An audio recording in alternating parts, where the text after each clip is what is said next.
गुरु जी, आज के इस अंक में हम बात कर रहे हैं नाश्ते को लेकर। नाश्ते में सबसे ज्यादा पसंदीदा भोज्य पदार्थ पराठा माना जाता है। पराठे कई प्रकार के होते हैं, तंदूरी पराठा या आलू स्टफ्ड पराठे, और भी कई तरीके की चीजें होती हैं। तो सबसे पहले मैं यही जानना चाहूंगा, चूंकि भारतीय व्यंजनों में सबसे अग्रिम भूमिका पराठों की रहती है, पराठे वास्तविक तौर पर क्योंकि तला हुआ भी माना जाता है घी या तेल से, तो क्या वो हमारे भोजन में शामिल होकर हमारी भूख मिटाने में सहायक होते हैं या नुकसान करते हैं, या उनके अंदर जो स्टफिंग होती है वो हमें कितनी फायदा कर सकती है? देखिए, मैंने नाड़ी परीक्षण में यह सिद्ध किया जी। जो सुबह नाश्ते में पराठा लेता है इसको कैंसर बड़ी जल्दी पकड़ रहा है। ऐसा? जी।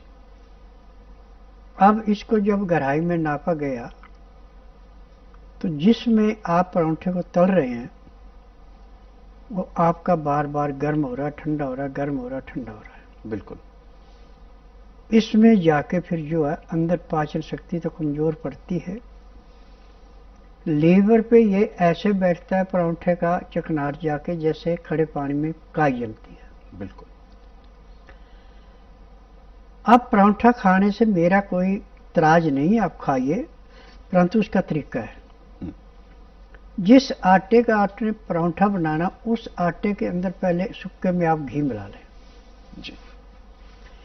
घी मिला करके फिर उसके बाद उस आटे को गूंथ के उसका पराठा बनाते हैं तो बाहर उसकी त्राट नहीं होगी, परंतु टेस्ट में आपको उससे भी अच्छा लगेगा जी।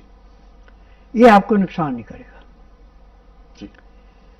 जो तवे के ऊपर घी या तेल बार बार गर्म किया जाता है, इससे जाके कैंसर के कीटाणु बहुत तेजी से पैदा हो रहे हैं। क्योंकि हर रोज 40 से 50 मरीज तो मैं देखता ही हूं 2 घंटे में, और जब नब्ज में चीज आती तो मैं उसको कहता हूँ पराठा छोड़ दे तो दवाई ले ले जी। नहीं छूटता दवाई मत ले, क्योंकि ना तो आपका लीवर काम कर रहा है, ना आपकी पैंक्रियास इंसुलिन बना रही, पित्ते में तेजाब भरा हुआ है, और गुर्दे पे जाके जैसे खड़े पानी पे काई जमती है ऐसे जमती जा रही है। खाया पिया आपके पेट में सड़ रहा है तो आपका रोग बढ़ेगा घटेगा नहीं। और आज पूरे संसार में मेडिकल साइंस में तो सिर्फ उस अंग को सुन किया जाता है जहां तकलीफ होती है, रोग काटने की दवाई बनी नहीं है। और जो हमारा आयुर्वेद, यूनानी, होम्योपैथी का, इसमें हम डॉक्टरों को दोष नहीं दे सकते। जो फार्मेसियों से दवाई बन के आती है उसमें यदि उसका नुस्खा पूरा नहीं तो लाभ कहां से करेगी।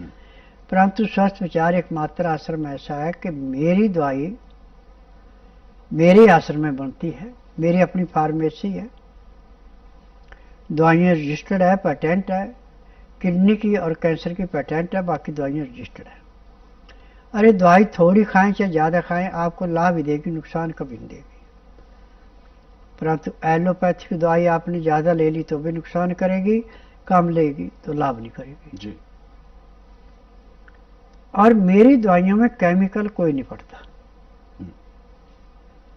अब इसमें एक सबसे बड़ी बात यह है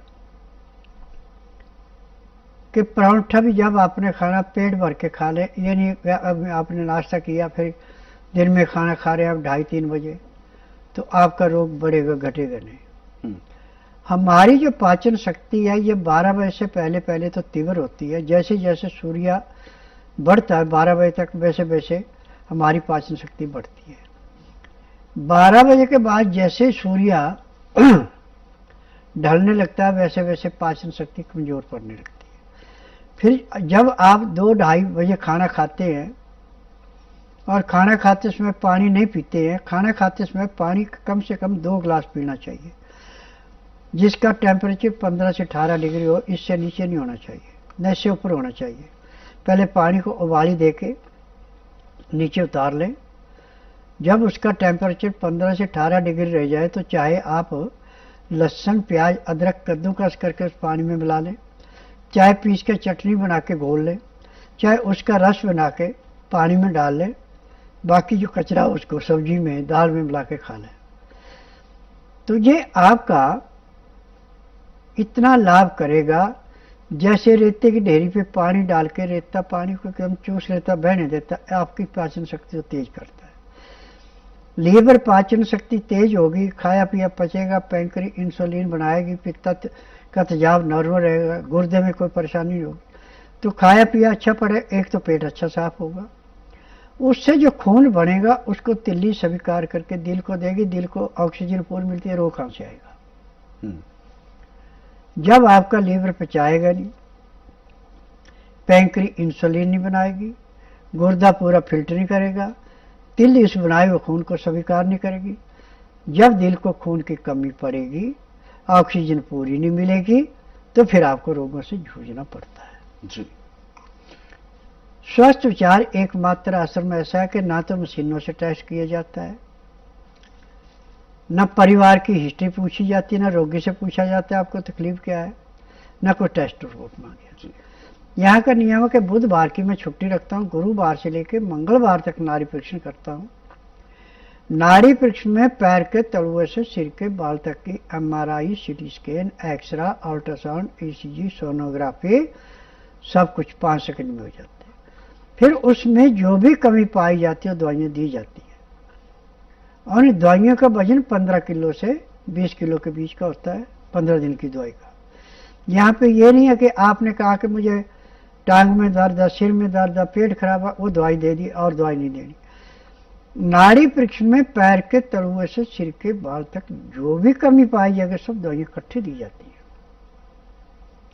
तभी तो मैं कहता हूँ कि आंधे को दिखाना, बहरे को सुनाना, गूंगे से बुलाना, बांझ से संतान उत्पत्ति कराना, न मर्द से मर्द बनाना, अनहोनी को होनी करके दिखाना, वो मेरा काम है। जिस रोगी का उपचार पूरे संसार में कहीं नहीं, उसका मेरे पास है।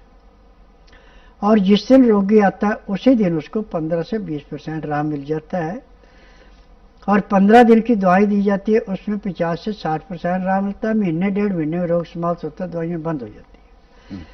मेरे आश्रम की दवाई सारी उम्र नहीं खानी पड़ती, और जिस भी अनाज को आपने खाना उसकी चोकर नहीं निकाली जाती, जो भी दाल खानी उसका छिलका नहीं उतारा जाता, जो भी सब्जी खानी नरम छिलके वाली खानी उसका भी छिलका नहीं उतारा जाता।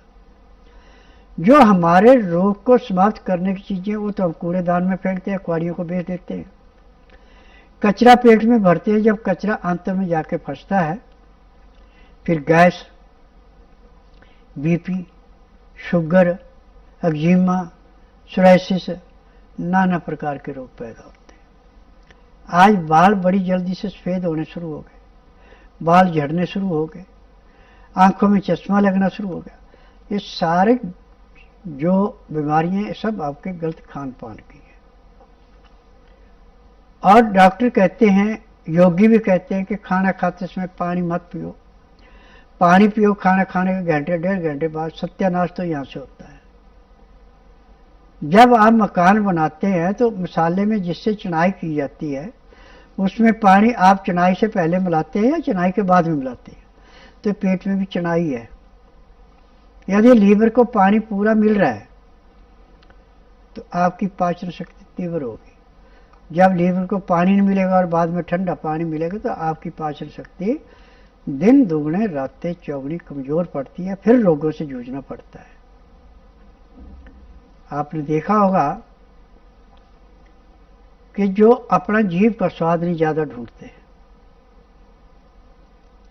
और जिनका मुंह बार बार नहीं चलता वो कभी भी डॉक्टर हकीम के पास नहीं जाते। और छोटी मोटी तकलीफ हो जाए तो घर में चूल्हे चौके में जो 108 वस्तुएं रखी है रोग के अनुसार 1900 रोग समाप्त हो जाता है। हल्दी, काली मिर्च, लौंग, बड़ी इलायची, दालचीनी, सौंठ, जायफल, जावित्री, लहसुन, प्याज, अदरक, ये वस्तुएं हमारे रसोई घर में हमेशा होनी चाहिए।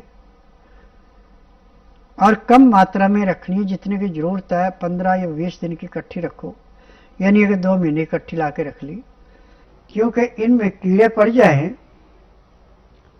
तो उसके बाद इनके अंदर असर नहीं रहता जी। तो तभी कहते हैं कि थोड़ा थोड़ा खाएं और थोड़ा थोड़ा पकाएं तो दोबारा चूल्हे के पास जाएं। यदि एक ही बार आपने कस के बना लिया और पेट अफर गया परंतु खाना बंद नहीं हुआ, तो फिर रोगों से कोई नहीं बचा सकता। बिल्कुल।